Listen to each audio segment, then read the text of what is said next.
In the lands of ancient Babylonia, there was a man named Daniel. He was known for his wisdom and his unshakable faith in God.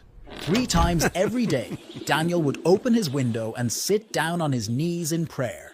He lived in Babylon, a grand city, where he served King Darius, a ruler of great power. Daniel was so good at his job that the king wanted to put him in charge of the whole kingdom. But not everyone was happy about this. Some of the other leaders were jealous of Daniel. They knew he was loyal to his God and prayed to him 3 times a day.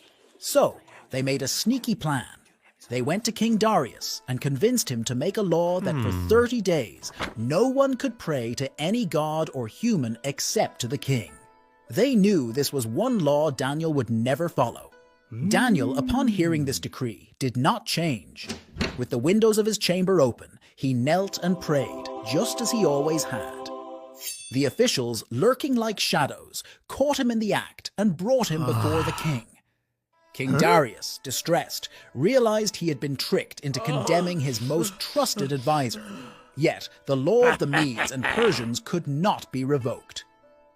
With a heavy heart, he ordered Daniel to be cast into the lion's den, hoping in some way his God would save him.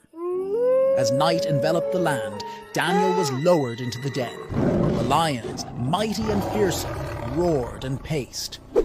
But as Daniel stood among them, a serene calm enveloped him. He spoke softly to the beasts, his voice a steady beacon in the darkness.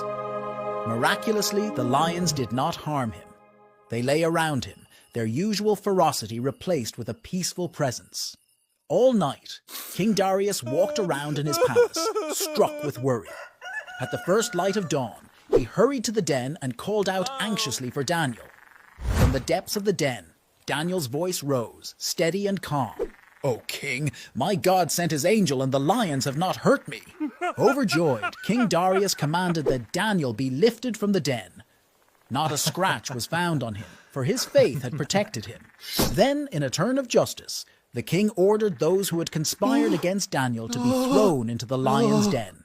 This time, the lions did not hold back, and the conspirators met a swift end. King Darius issued a new decree, declaring that in every part of his kingdom, people must respect Daniel's God.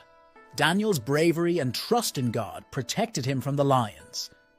His story teaches us about staying true to our beliefs, even when it's hard, and how faith can bring us through the scariest times.